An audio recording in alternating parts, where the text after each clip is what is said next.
Hello, and welcome to the third sector. In our society, there are three sectors: the public, the private, and the nonprofit. And it's that third sector that we're here to talk about today. My name's Tamara Brinkman, and I will be your host. I am thrilled to be able to step into this new role, and excited to share with you all kinds of wonderful information about the nonprofits we have in our community.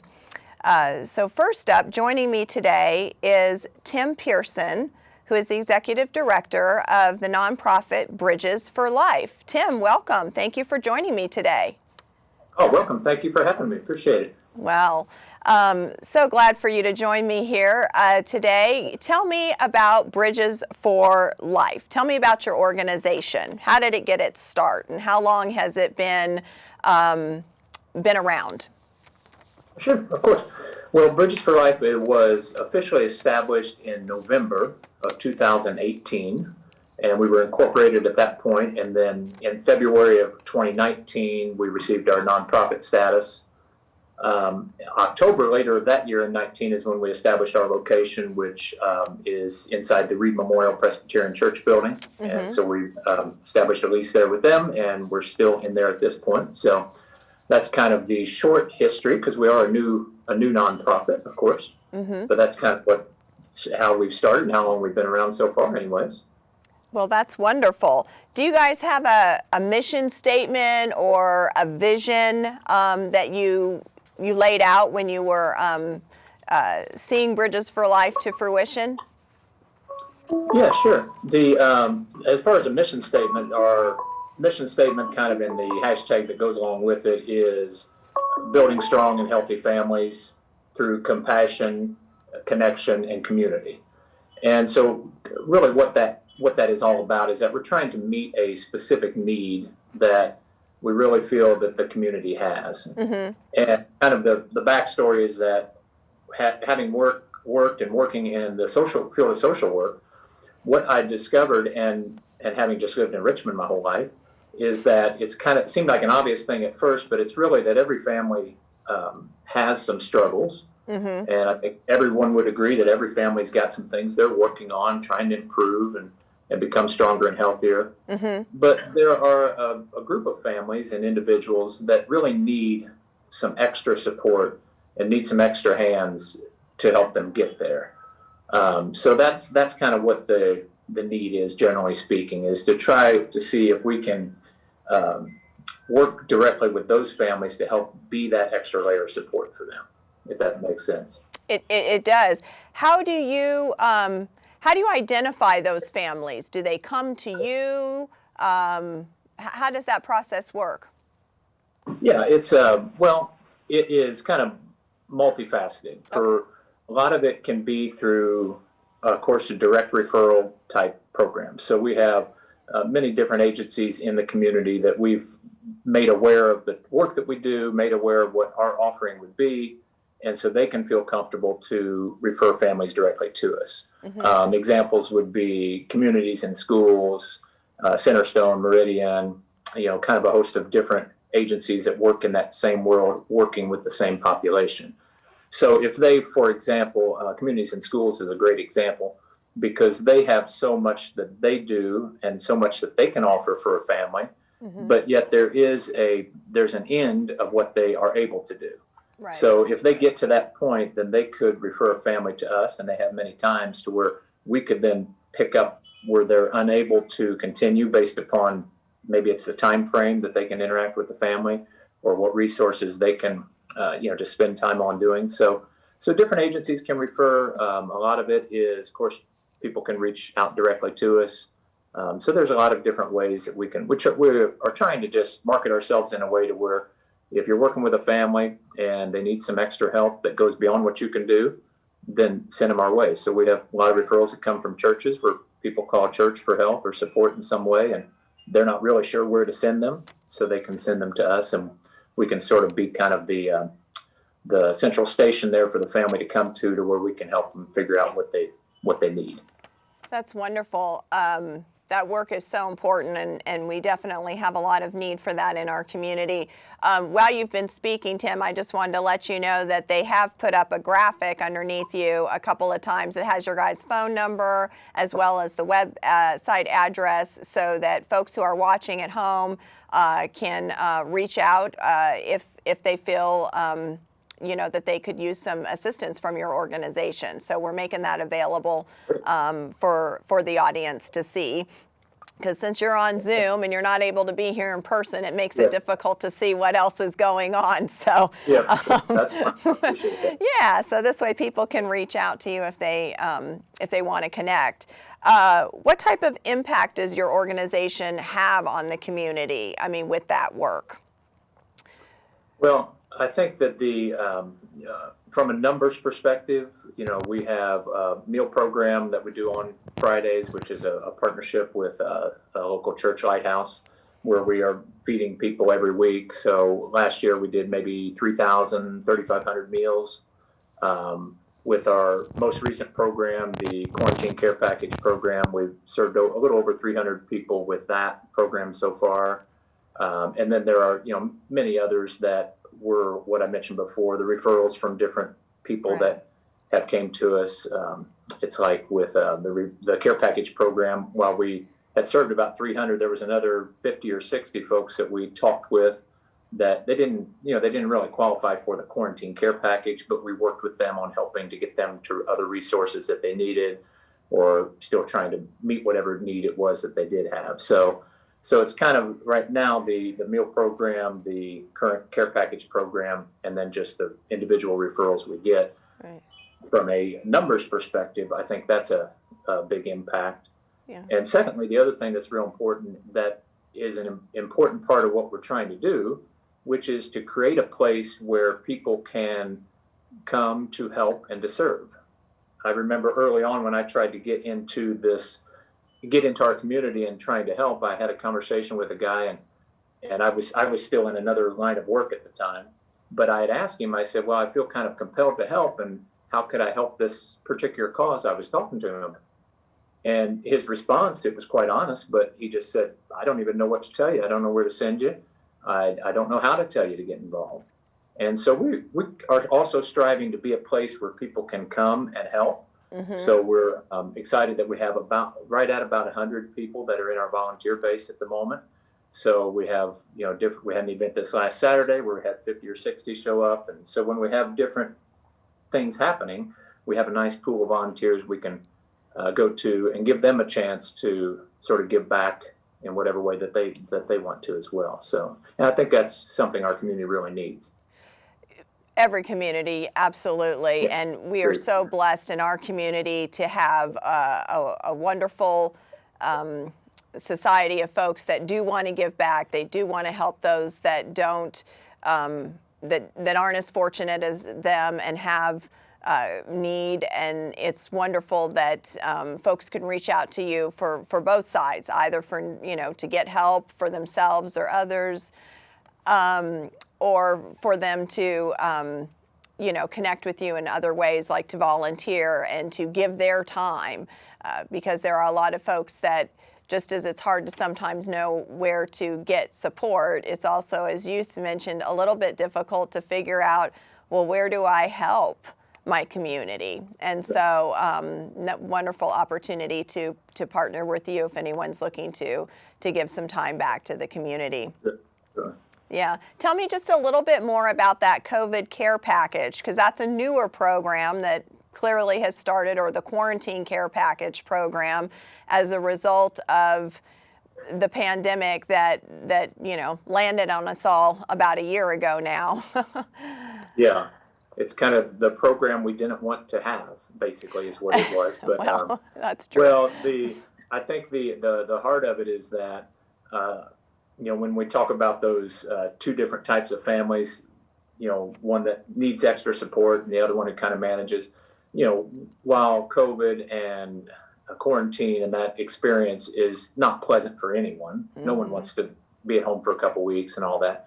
But for some families, that really poses some very difficult and very real struggles. There's a lot of families, and I'm fortunate to think of ours kind of that way to where if and we did have to have times of quarantine, but within 24 hours or so afterwards, we had this friend calling, the church is calling, everybody's calling. They want to bring food, they want to do everything for you. But a lot of families do not have that type of support system. Mm-hmm. So for them, when they're told to quarantine for 2 weeks, they literally may not have enough food to eat. And maybe they were going to a food pantry, but now they can't physically leave to go there. Their kids were getting fed at school, and now the kids aren't going to be going to school. So it created this, this really important need. And so the care package program was designed to, when someone is in that situation and there's a need present, the care package program will provide that family with a supply of food, close to about 55 to 60 different food items, other household items, kind of some fun stuff for kids and things like that, just as a way to sort of meet a real practical, basic need that the family has, while at the same token kind of saying to them that, hey, you're not alone. I mean, there's someone here that would help you. And right now we've had right at about 100 families we've delivered those to. And I don't know that we've had one family that has not intentionally reached back out with an email or a phone call or a text message, and with a really emotional response to what that meant to them. Right. And I don't say that to pat us on the back or anything, but it makes the point that these people felt alone, and they felt like they were in a real tough spot, and to feel like, hey, the community was here for me in some way. So that's kind of what it's about, and we've just sort of resupplied ourselves a little bit. We're going to continue to do it until the need is gone, but we hope it will be gone soon, as everybody else does. Well, yes, we do. We hope it's all past us soon. Really quick, wanted to just give you an opportunity. How many people work with you? What's sort of your staff, if you will? And then also, how are you guys receiving your funding with just about a minute or so left to go in our time today? Yeah, we have, no, that's fine. Yes, so just, real briefly, we are all volunteer based. We do have a board. There's four of us that are on the board. And then we have a kind of a leadership volunteer team as well. So we've got, 5 or 6 individuals that's part of that volunteer group that, is sort of like a board in a way. They really help with a lot of decisions. So, so we're through, that's kind of how we try to operate. Funding wise, last year we received about half of what we received were through grants and supports like that. And then the other half was through private donors. So, while we're still new and dealing with kind of meager numbers compared to most, we've been able to cover every program expense and all of our overhead with our funding and managing it real well. So, so that's kind of how we work, and we hope to just keep growing. Well, that's we're blessed to have you in our community. Our community is better because you're in it, and we do appreciate the work that you do. I certainly appreciate you taking the time out of your day to tell us about your organization, Bridges for Life. Thank you so much for joining me. I really do appreciate your time. So. Oh, thank you for having us. Thank you so much. Stay with me. Coming up next, we have Melinda Wilson from Surety Community Ladies Center, who's going to join me.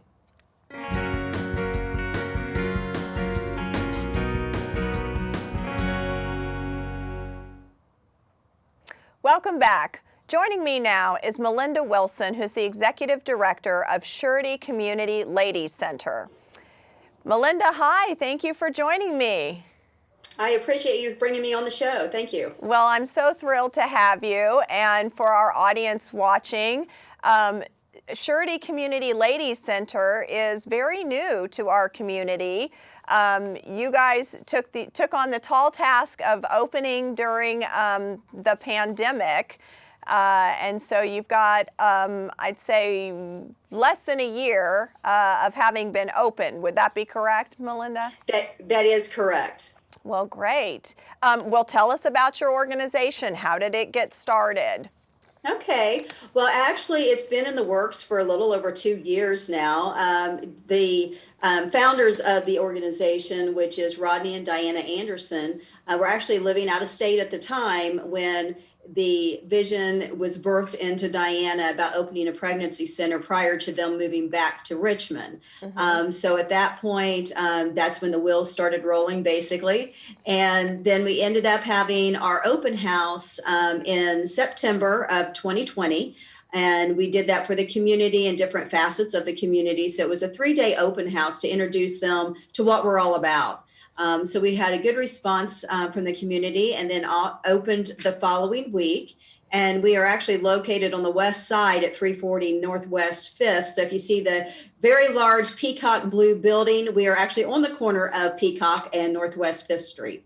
It's a great color. I've been by there several times. I drive through that area, and also had the good fortune of attending your open house. And so wonderful. it's a really neat center, and so we're fortunate. I think that it's a new opportunity, a new resource in the community for women and ladies. Absolutely. Yeah.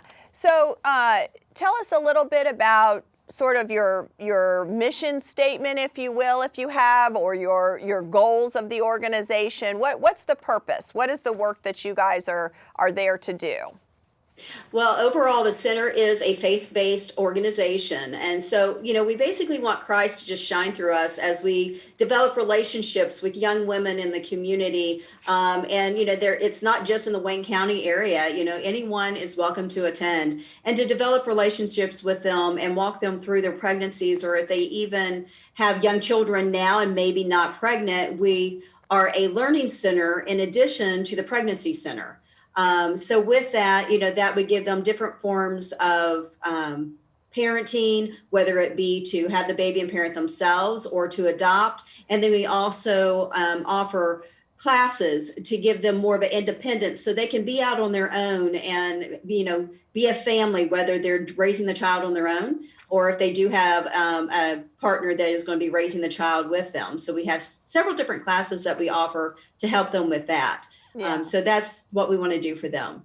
That's wonderful that those supports are out there. Do you want to share just a little bit more about a couple of the types of classes that you guys offer for learning opportunities? I know you've kind of got a range of kind of the bare bones basics to a little bit, little bit more around some of the financial literacies or. Correct.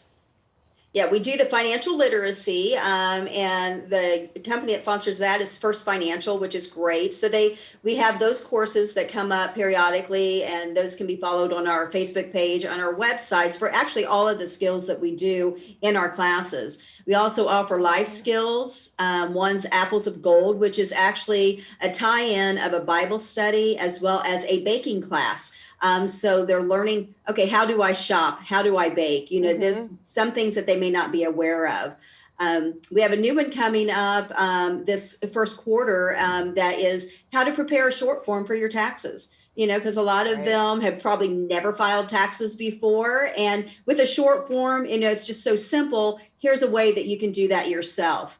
And then our big Learn and Earn program is we have over 220 video courses with a national organization. Everything is biblically based, but it teaches them the skills all the way from conception up until raising the toddler, relationships with others, co-parenting, etc.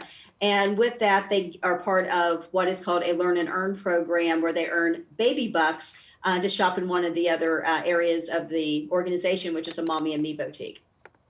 That's wonderful. And that Mommy and Me boutique has things like diapers and some basic needs items that you're expending dollars, but they're earned dollars. So they're not necessarily those hard dollars that you have Exactly. to. Yeah. So Yeah. That's I think how's that working out for you guys as far as how the ladies coming to you, are they taking advantage of that? Yes, they are. We've had a few come in. Like I said, we're new. We opened in September, so they're slowly learning, what we're all about. We are not a distribution center for come in and get your freebies. So we're not a distribution center. We're wanting to teach them responsibility and that they can take care of their own. And in the process, they're learning and building their own self-esteem and their knowledge and being able to work and take care and earn these baby bucks. So they feel more rewarded when they're like, hey, I earned this and I can go shopping now. It can only be spent, of course, through our facilities.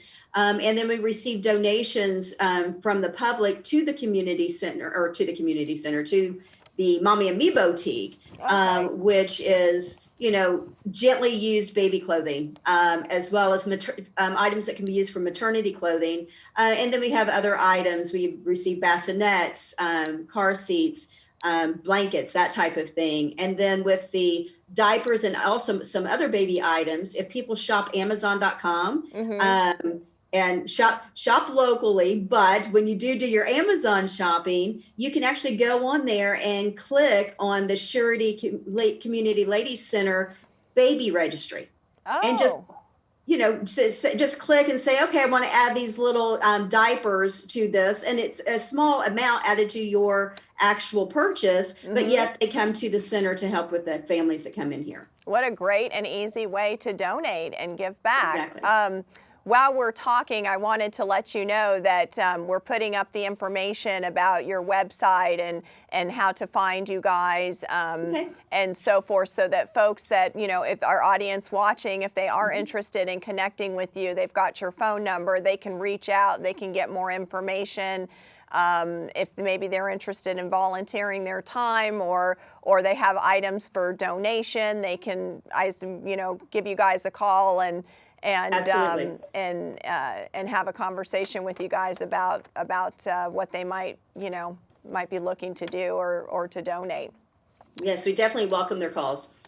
Yes, indeed. Tell me a little bit about how your organization is governed, and then sort of about your staff. How big is your staff, or are you a staff of one? Some nonprofits do tremendous work as one.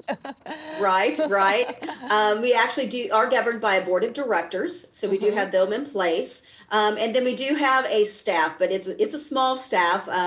It's myself, and I actually serve as the executive director. And then, of course, Diana Anderson, which is the founder. She is our assistant director. We also have two others on staff, which is Sandy Rao, which many may be familiar with. Sandy, she is actually our director of fundraising. And so she's involved a lot into the community and is doing an excellent job in that area. So if anyone had any sponsorships or anything, they would just call and contact Sandy in order to discuss that with her. And then we have Susan Kogel, which is our financial department. And she's actually retired from the sheriff's department. And so we are very blessed to have her on staff. Oh, that's great. In terms of your guys' funding, are you funded privately wholly? Are you funded through grants? Is there corporate donation? Is it a combination? I was getting ready to say, can I check all of the above? Yes, you may. Yes. And that's actually true. We actually get our funding, from all those different areas. And that's where, Sandy works to get, grants and applications for the grants out there. And we do speaking engagements. So we are very open to sharing this with organizations, churches, companies, just to come in and inform them about it. And then they're welcome to do a corporate sponsorship. Private donations are received. And then we also have events that take place, and we are doing fundraising that way. This September, we have a charity golf event that is going to be taking place, and we're going to be posting information about that on our website and Facebook page here shortly. We usually have an annual gala, but due to COVID, we have actually had to postpone that gala until next year. But we usually have the gala. It falls in the spring, depending on how all this COVID continues. We have it at some point is what I can Right, tell you. right, right. So It's we do on the get funding roadmap. from that. Exactly. It's on the We also roadmap. give an opportunity for people to sponsor a life skills room. Oh, okay. So we have different classrooms and life skill rooms or counseling areas in the building. And if they would like to support the work we're doing here, there's different levels of sponsorships. And if they wanted to sponsor a room, we have the details here, and their name would be placarded on the door. Oh, okay. Wow. Well, all kinds of ways to get involved with the Surety Community Ladies Center. Let's see. What is your 1 or 2 big goals for the coming year or so for your organization, if you have? Well, we want to provide that safe haven for those who have unplanned pregnancies or want to really step up and take care of their family in the proper way. So we want to have that available for them and reach out, to provide life to the unborn, and let the girls and women know that even though they might be in a situation now where it's either unplanned or due to different circumstances, there's a big fear. Rather than have an emotional response to that, give them information so they can make an informed decision on how they might want to move forward, because there's so many ways that can be moved forward once you get over that shock or that emotional response to it, and we just want to be there to walk beside them to do that. Well, our ladies, again, of our community are fortunate to have an organization here with us that's doing this kind of work and provides these opportunities. I think the additional value you guys bring with the classes and the learning, it may seem very basic, but sometimes those basic things are so important. Financial literacy is so important. You know, we need all of these things to work well for our community to thrive, and that's really what I think our nonprofits here and nonprofits like yourself are looking to do: lift our community folks up and help everybody, thrive. Absolutely, let them know that it is still it's reachable. I'm getting tongue-tied. It's still reachable. Right. Just because circumstances has changed doesn't mean it's unattainable. Exactly. It is still attainable, and we want to help them to get to that point. And we all know, once you earn something for yourself or you make that step for yourself, Yep. Even though it might be a struggle at first, it really gives you that pride. And it's like, I can do it. It and does. They can. It does. Thank you, Melinda. Thank you so much, Melinda, for joining me today. I appreciate all the information you shared with myself and the audience about Surety Community Ladies Center. I also want to thank my other guest, Tim Pierson from Bridges for Life. Thank you all for joining me. We appreciate the information they shared with us today, and I'll see you next time.